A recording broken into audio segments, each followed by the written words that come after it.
तो मेरे प्यारे साथियों, आज के इस वीडियो में हम लोग मौर्य साम्राज्य से संबंधित मोस्ट इंपॉर्टेंट क्वेश्चंस को कवर करने वाले हैं। अगर आप बीपीएससी टीआरई 4 की तैयारी करते हैं तो ये आपके लिए मोस्ट इंपॉर्टेंट साबित होगा। तो चलिए बिना टाइम वेस्ट किए हुए हम लोग वीडियो को शुरू करते हैं। तो आपके लिए आज का जो फर्स्ट क्वेश्चन है वो है, मौर्य साम्राज्य का संस्थापक कौन थे? यानी मौर्य साम्राज्य के संस्थापक के बारे में आपसे पूछा गया है और फोर्थ ऑप्शंस भी आपके साथ है। तो चलिए इसका राइट आंसर कौन सा ऑप्शन है वो आपको बताना है। तो चलिए मैं बता देता हूँ, इसका सही आंसर हो जाएगा चंद्रगुप्त मौर्य। जी हाँ, मौर्य साम्राज्य के संस्थापक चंद्रगुप्त मौर्य को कहा जाता है। नेक्स्ट क्वेश्चन है, मौर्य साम्राज्य की राजधानी कहाँ थी? जी हाँ, मौर्य साम्राज्य की राजधानी के बारे में आपको बताना है कि मौर्य साम्राज्य की राजधानी कहाँ थी। तो इसका सही आंसर आपको बताना है, सही आंसर हो जाएगा पाटलिपुत्र। जी हाँ।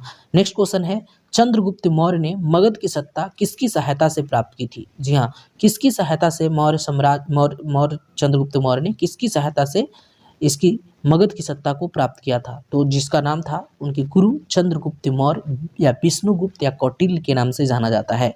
नेक्स्ट क्वेश्चन है, मौर्य साम्राज्य की स्थापना के बारे में आपको बताना है कि मौर्य साम्राज्य की स्थापना कब हुई थी। तो मेरे प्यारे साथियों, इसका सही आंसर जो हो जाएगा वो हो जाएगा 320 ईसा पूर्व, यानी option number B is the right answer. Next question है, यूनानी दूत मेगास्थनीज किसके दरबार में पाटलिपुत्र आया था? जी हाँ, यूनानी दूत मेगास्थनीज यहाँ से मोस्ट इंपॉर्टेंट क्वेश्चन से है, किसके दरबार में पाटलिपुत्र आया था? तो आपको बताना है किसके दरबार में आया था। तो इसका सही आंसर हो जाएगा चंद्रगुप्त मौर्य के दरबार में। मेरे प्यारे साथियों, यूनान का एक राजदूत था जिसका नाम था मेगास्थनीज, और चंद्रगुप्त मौर्य के राज दरबार में आया था पाटलिपुत्र में। नेक्स्ट क्वेश्चन है, मेगास्थनीज का पाटलिपुत्र आगमन के बारे में आपको बताना है कि आखिर मेगास्थनीज पाटलिपुत्र का आगमन कब हुआ था उसका। तो इसका सही आंसर हो जाएगा 315 ईसा पूर्व, option number B is the right answer. सातवां नंबर क्वेश्चन है, चंद्रगुप्त मौर्य के दरबार में मेगास्थनीज को भेजने वाला शासक का नाम बताना है। जी हाँ, भेजने वाले शासक का नाम बताना है कि किसने भेजा था। तो इसका सही आंसर हो जाएगा सेल्यूकस निकेटर। जी हाँ, चंद्रगुप्त मौर्य के राज दरबार में मेगास्थनीज को भेजने वाला शासक का नाम था सेल्यूकस निकेटर। ठीक है। नेक्स्ट क्वेश्चन है, क्वेश्चन नंबर 8 की अगर हम बात करें तो 8वां नंबर क्वेश्चन मेरे प्यारे साथियों है, किस शासक के शासनकाल में, यहाँ पे किस होगा, किस शासक के शासनकाल के समय मगध पर 12 वर्षों का भीषण अकाल पड़ा था? जी हाँ, 12 वर्ष का भीषण अकाल पड़ा था। तो उसमें शासक का नाम बताना है, तो कोई और नहीं बल्कि चंद्रगुप्त मौर्य का शासनकाल था। नेक्स्ट क्वेश्चन है, चंद्रगुप्त मौर्य का प्रधानमंत्री कौन था? जी हाँ, चंद्रगुप्त मौर्य का प्रधानमंत्री के बारे में बताना है। तो मेरे प्यारे साथियों, चाणक्य, इनका नाम था चाणक्य। जी हाँ। नेक्स्ट क्वेश्चन है, किससे मुक्ति दिलाने के कारण चंद्रगुप्त मौर्य को भारत का मुक्तिदाता कहा जाता है? मोस्ट इंपॉर्टेंट मेरे प्यारे साथियों, वीवीआई क्वेश्चन ये टीआरई 3 में पूछा गया था, टीआरई 3 में पूछा गया था क्वेश्चन, किससे मुक्ति दिलाने के कारण चंद्रगुप्त मौर्य को भारत का मुक्तिदाता कहा जाता है? भारत का मुक्तिदाता कहा जाता है। तो मेरे प्यारे साथियों, इसका सही आंसर हो जाएगा यूनानियों से चंद्रगुप्त मौर्य ने मुक्ति दिलाया था। तो option number B is the right answer. Next question है, 11 नंबर क्वेश्चन की अगर हम बात करें तो 11 नंबर क्वेश्चन में है, वह स्रोत जिसमें पाटलिपुत्र के प्रशासन का वर्णन है। जी हाँ, आखिर पाटलिपुत्र के प्रशासन व्यवस्था का वर्णन किस स्रोत से हमको मिलता है? तो मेरे प्यारे साथियों, इसका आपका सही आंसर बताना है इंडिका, मेगास्थनीज द्वारा लिखा हुआ इंडिका पुस्तक में इस तरह का वर्णन हम लोगों को पाटलिपुत्र के प्रशासन के बारे में मिलता है। नेक्स्ट क्वेश्चन मेरे प्यारे साथियों, नंद वंश के बाद मगध पर किस राजवंश का शासन स्थापित हुआ था? जी हाँ, नंद वंश के बाद मगध पर किस राजवंश का शासन स्थापित हुआ था? तो इसका सही आंसर बताना है। तो इसका सही आंसर कौन सा होगा बताइए कि नंद वंश के बाद कौन आया था? तो मौर्य वंश आया था। Option number A is the right answer, यानी मौर्य वंश होगा आंसर। नेक्स्ट है, मेगास्थनीज की पुस्तक का नाम क्या है बताइए? मोस्ट इंपॉर्टेंट क्वेश्चन है। तो इसका सही आंसर मेरे प्यारे साथियों हो जाएगा indica. Option number D is the right answer. अर्थशास्त्र के लेखक का नाम बताना है। अर्थशास्त्र के लेखक के नाम कौन थे? तो चलिए इसका सही आंसर हो जाएगा कौटिल्य। जी हाँ, कौटिल्य या विष्णुगुप्त के नाम से भी इन्हें जाना जाता है। ठीक है। नेक्स्ट क्वेश्चन मेरे प्यारे साथियों, 15 नंबर क्वेश्चन आपको दिखाई दे रहा होगा। तो 15 नंबर क्वेश्चन में है, पाटलिपुत्र की शासन व्यवस्था का विस्तृत वर्णन किस विदेशी यात्री के वृत्तांत में मिलता है? तो आपको इसका सही जवाब देना है 15 का राइट आंसर क्या हो जाएगा, तो मेगास्थनीज। जी हाँ, Megasthenes is the right answer. Option number C आपका राइट आंसर हो जाएगा। 16 क्वेश्चन है, चंद्रगुप्त मौर्य के उपरांत यानी चंद्रगुप्त मौर्य के बाद मौर्य साम्राज्य का शासक कौन बना।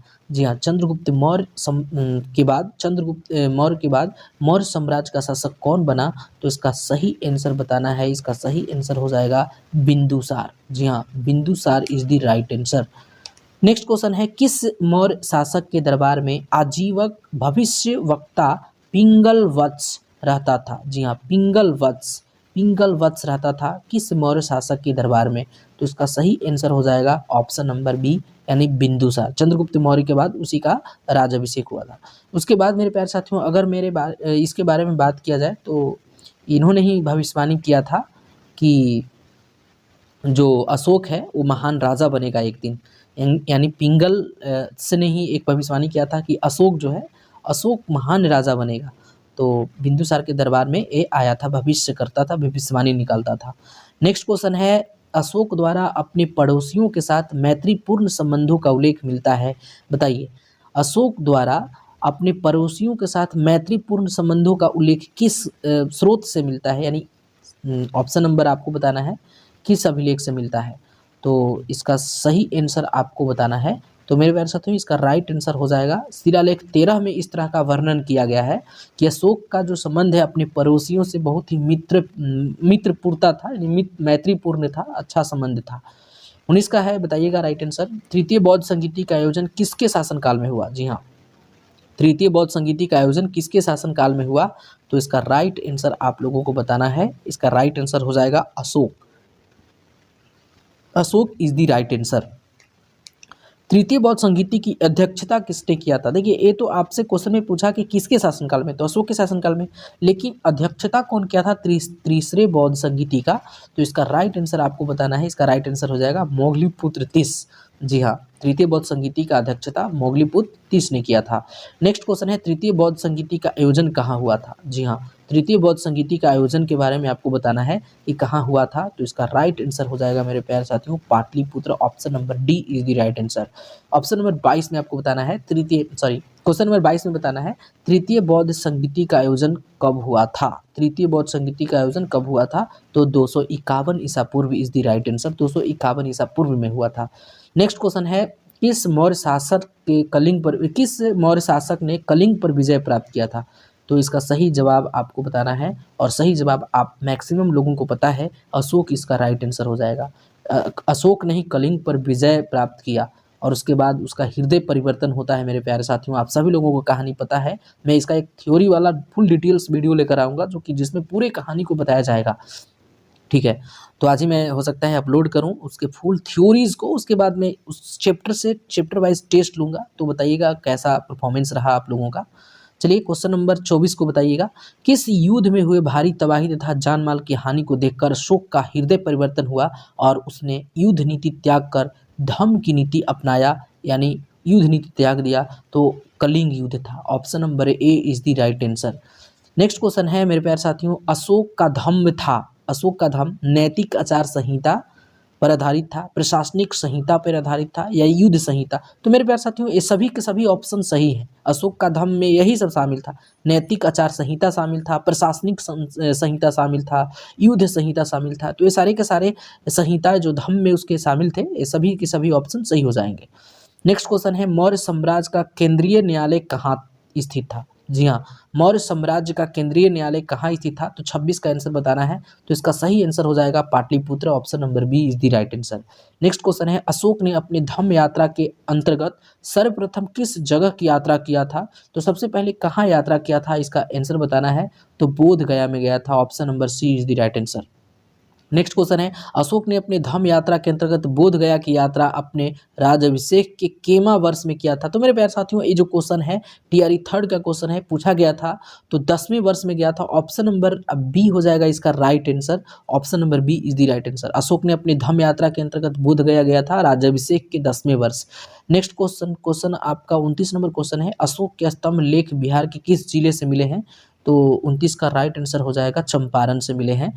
नेक्स्ट क्वेश्चन है बिहार से प्राप्त होने वाले अशोक के स्तंभ नहीं है। देखिए आपको कौन कौन से बिहार से प्राप्त होने वाले अभिलेख हैं और कौन से नहीं हैं। तो कौन से हैं ये बात अगर पता चल जाएगा तो कौन से नहीं है ये बात बिल्कुल आपको पता हो जाएगा। तो देखिए रुमनईदेई जो है ये बिहार से प्राप्त नहीं हुए हैं। बाकी लौरिया अरेराज जो है, लौरिया नंदगढ़ जो है, रामपुरवा, ये सभी के सभी आपको बिहार से प्राप्त हुए हैं। बाकी ये आपके रुमनईदेई नहीं हुए हैं। नेक्स्ट क्वेश्चन है अशोक के समय मौर्य साम्राज्य के 5 प्रांत का उल्लेख मिलता है, जिसमें एक प्राची यानी प्राची प्रांत यानी पूर्वी प्रदेश की राजधानी है। तो पूर्वी प्रदेश की राजधानी इसमें से कौन सा है आपको बताना है। तो इसका आंसर हो जाएगा Pataliputra. Option number D is the right answer. Next question है पाटलिपुत्र में स्थित चंद्रगुप्त का महल जो है मुख्यतः किस चीज़ का बना हुआ था। तो देख सकते हैं ये लकड़ी का बना हुआ था। ये आप बीपीएससी में पूछा गया है 41वीं बीपीएससी। नेक्स्ट क्वेश्चन मेरे प्यारे साथियों, चंद्रगुप्त मौर्य का राजप्रसाद स्थित है कहाँ। तो राजप्रसाद कुम्भरार में आपको देखने के लिए मिलेगा। ऑप्शन नंबर ए आपका राइट आंसर हो जाएगा। 33 का ऑप्शन नंबर ए हो जाएगा, आपको ध्यान में रखना है। उसके बाद मेरे प्यारे साथियों आते हैं 34 नंबर पे।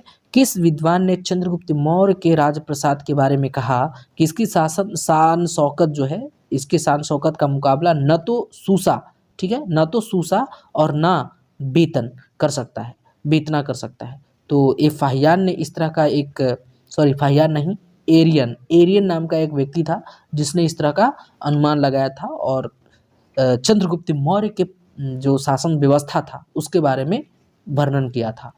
ठीक है, इसका आंसर हो जाएगा सी। नेक्स्ट क्वेश्चन है मेरे प्यारे साथियों, नेक्स्ट क्वेश्चन है चंद्रगुप्त मौर्य के राजप्रसाद के बारे में किसने कहा यह प्रसाद मानव कृति नहीं है बल्कि देवों द्वारा निर्मित है।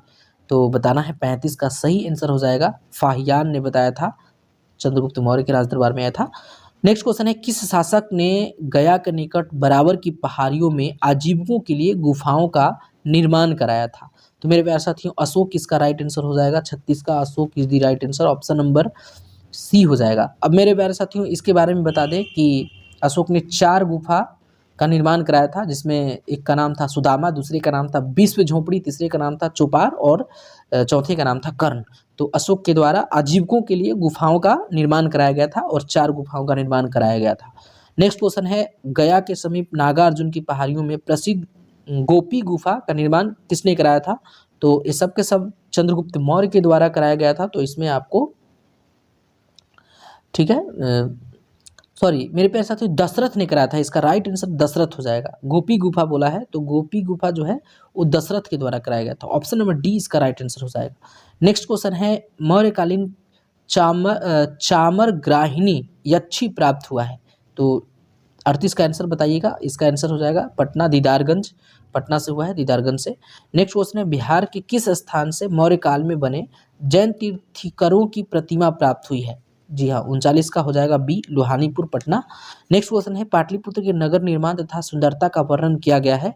तो मेरे प्यारे साथियों 40 का आंसर बताना है। तो मेगास्थनीज के द्वारा पुस्तक इंडिका में इस तरह का वर्णन किया गया है। नेक्स्ट क्वेश्चन है पाटलिपुत्र को किस शासक ने सर्वप्रथम अपनी राजधानी बनाया था। तो सबसे पहले किसने बनाया था, तो चंद्रगुप्त मौर्य ने ही बनाया था। Option number A is the right answer. Next question है अशोक के शासन काल में बौद्ध सभा किस नगर में आयोजित की गई थी। तो बौद्ध सभा किस नगर में, तो आपको सभी लोगों को पता होगा कि पाटलिपुत्र में आयोजित किया गया था। नेक्स्ट क्वेश्चन है किसके शासनकाल में मिस्र के राजा फिलाडेल्फस यानी टॉलमी द्वितीय ने डियानिसियस नामक राजदूत को पाटलिपुत्र में भेजा था। तो इसका आंसर हो जाएगा मेरे प्यारे साथियों option number B, Bindusara. Next question है किस विद्वान के अनुसार चंद्रगुप्त मौर्य ने पॉलीब्रोथस यानी पाटलिपुत्रक उपनाम धारण किया था। तो 44 का हो जाएगा डी, अस्ट्रेबो का उपनाम था। नेक्स्ट क्वेश्चन है यूनानी दूत डिमोलिकस का आगमन मगध के किस शासक के दरबार में हुआ था। तो बताना है मेरे प्यारे साथियों इसका राइट आंसर क्या हो जाएगा। 45 का राइट आंसर आप सभी लोगों को बताना है। तो 45 का राइट आंसर बी हो जाएगा। ऑप्शन नंबर बी हो जाएगा, Bindusara. Bindusara is the right answer. Bindusara is the right answer. Next question है केवल वह स्तंभ जिसमें अशोक ने स्वयं को मगध का सम्राट बताया है। मगध का सम्राट स्वयं को, ऐसा स्तंभ बताना है कि जिसमें मगध का सम्राट अशोक ने स्वयं बोला है। तो 46 का इसका राइट आंसर मेरे प्यारे साथियों क्या हो जाएगा, तो आपका हो जाएगा भाब्रू स्तंभ। भाब्रू स्तंभ में अशोक ने स्वयं को मगध का सम्राट बताया है। नेक्स्ट क्वेश्चन है बराबर गुफाओं का उपयोग किसने आश्रय गृह के रूप में किया? तो ये पिछले प्रीवियस क्वेश्चन में भी आया था कि आजीविकों के द्वारा। नेक्स्ट क्वेश्चन मेरे प्यारे साथियों, अशोक की राजधानी कहाँ थी? अशोक की राजधानी कहाँ थी? तो इसका राइट आंसर बताना है। तो सभी लोगों को पता होगा कि अशोक की राजधानी पाटलिपुत्र थी। Option number A is the right answer. Next question है मौर्य काल में पाटलिपुत्र का, ठीक है, मौर्य काल में पाटलिपुत्र का प्रशासन 30 नागरिकों की सभा संचालित करती थी जो 5-5 सदस्यों की 6 समितियों में संगठित थी। यह कथन किसका है? तो यह कथन किसका है? 49 नंबर का आपका आंसर क्या बताना है? तो इसका आंसर हो जाएगा Megasthenes. Option number C is the right answer. 50 है मौर्य प्रशासन का संबंध कौन सा कथन सही है? मौर्य प्रशासन के बारे में कौन सा सही है? तो यह केंद्रीकृत था। जी हाँ, मौर्य प्रशासन जो था वो केंद्रीकृत, सेंट्रलाइजेशन था, ये बात सही है। ठीक है, करों का बोझ अधिक था, बिल्कुल सही है कि चंद्रगुप्त मौर्य के जो प्रशासन था उसमें टैक्सेस बहुत अधिक थे। ठीक है, प्रशासन तंत्र कठोर था। जी हाँ, प्रशासन तंत्र भी, ये सारे के सारे जो ऑप्शंस हैं ये सभी के सही हैं, तो इसीलिए ऑप्शन नंबर डी पे चला जाइएगा। नेक्स्ट क्वेश्चन मेरे प्यारे साथियों, अशोक के स्तंभ में कौन सा कथन सही है? तो उसने धम्म विजय की नीति अपनाई, ये बात भी सही है, अशोक के स्तंभ में ये बात बोला गया है। उसके बाद उसने विदेशों से संबंध स्थापित किए, ये भी बात सही है। उसने प्रजा हित और कल्याण के उपाय किए हैं, ये भी बात सही है। नहीं, ऑप्शन नंबर डी आपका राइट आंसर हो जाएगा। उसके बाद मेरे प्यारे साथियों 52 में है देवा नाम पिए के नाम से किस शासक ने अपने आप को संबोधित किया? जी हाँ, 52 का आंसर बताना है, देवा नाम पिए। तो अशोक ने अपने आप को देवा नाम प्रिय बोला था। अशोक, ठीक है, अपने आप को बोला था देवा नाम प्रिय है, ठीक है, देवों को प्यारे। उसके बाद मेरे प्यारे साथियों धम्म महामात के कार्य क्या थे? तो धम्म महामात के कार्य क्या थे, काम क्या था? तो धम्म नीति का क्रियान्वयन करना, लोगों के बीच दान वितरण करना, जन कल्याण के उपाय के बारे में सोचना। तो ये सारे के सारे ऑप्शंस ए बी सी सही हैं, इसलिए ऑप्शन नंबर डी सही हो जाएगा। उसके बाद 54 नंबर क्वेश्चन है मौर्यकालीन प्रशासन में राजुक का कार्य क्या था? राजुक क्या काम करते थे? तो न्यायिक काम करते थे, ग्रामीण प्रशासन की व्यवस्थाएं देखते थे, राजस्व का विभाग उनके हाथों में था। तो ये सारे के सारे काम करते थे राजुक, जिसको राजुक कहा जाता था। मौर्यकालीन प्रशासन में राजुक का काम होता था। न्यायिक व्यवस्थाएं भी देखे, वो ग्रामीण प्रशासनिक व्यवस्थाएं भी देखे, राजस्व का विभाग भी उसी के हाथों में रहता था। तो ये सारे के सारे ऑप्शन सही हैं, इसलिए ऑप्शन नंबर डी पे हम लोग चले जाएंगे। 55 नंबर क्वेश्चन है मौर्यकालीन विद्वानों में किनका नाम आता है? तो देखिए यहाँ मौर्य काल में जब विद्वानों की बात आती है तो कौटिल्य बहुत अच्छे, पाणिनि भी थे और उपावर्स, तो ये तीनों के तीनों सही हो जाएंगे। Option number D is the right answer. उसके बाद मेरे प्यारे साथियों यहाँ पे आइए, मौर्यकालीन स्थापत्य के सुंदर उदाहरण है क्या है? देखिए सुंदर उदाहरण है राजगीर की सोन भंडार गुफा। तो यहाँ राजगीर की सोन भंडार गुफा जो है ये आपके सही होंगे। तो 56 में आपको बताना है इसका राइट आंसर क्या हो जाएगा? तो बी हो जाएगा। 1, 2 और 3, ऑप्शन नंबर बी आपका राइट आंसर हो जाएगा। यानी पाटलिपुत्र स्थित राजप्रसाद के अवशेष, दीदारगंज की यक्षी, बराबर की गुफाएं, ये सभी के सभी। बाकी राजगीर में सोन भंडार गुफा ऐसा नहीं है, तो चौथा तो आपका होगा नहीं। तो बाकी के 3 सही हैं। तो मौर्यकालीन स्थापत्य की सुंदरता का ये वर्णन जो कि पाटलिपुत्र में स्थित राजप्रसाद के अवशेष से प्राप्त मिला है हमको, दीदारगंज की अच्छी और बराबर की गुफाएं, ये सभी के सभी ऑप्शन सही हैं, लेकिन चौथा नंबर ऑप्शन गलत है, तो इसलिए ऑप्शन नंबर बी पे चले जाएंगे। नेक्स्ट क्वेश्चन, अशोक की धम्म की नीति की जानकारी मिलती है, तो बताइए किस में मिलती है? तो मेरे प्यारे साथी धम्म की जानकारी किस में मिलती है? तो इसका राइट आंसर हो जाएगा, देखिए द्वितीय स्तंभ में भी मिला है, 7वें शिलालेख और द्वादश में भी मिला है, तो सभी के सभी सही हो जाएंगे। उसके बाद आपको बताना है, उसके बाद अशोक के किस अभिलेख में दान और दान के अंतर को स्पष्ट किया गया है? तो इसका आंसर क्या हो जाएगा 58 का? तो सी हो जाएगा। 9वां अभिलेख में इस तरह का बताया गया है, 9वां अभिलेख। नेक्स्ट क्वेश्चन है मौर्य साम्राज्य के पतन में कौन सा कारण शामिल नहीं था? जी हाँ, तो देखिए आर्थिक संकट शामिल नहीं था क्योंकि पैसा था इसके पास। बाकी विदेशी आक्रमण, ये बात सही है ना, अयोग्य शासक ये भी है, प्रांतीय विद्रोह ये सही है, लेकिन मेरे प्यारे साथियों अधिक आर्थिक संकट ये नहीं था, तो ऑप्शन नंबर सी आपका नहीं हो जाएगा। तो आज के लिए बस इतना ही, मिलते हैं हम लोग नेक्स्ट वीडियो में, तब तक के लिए टेक केयर।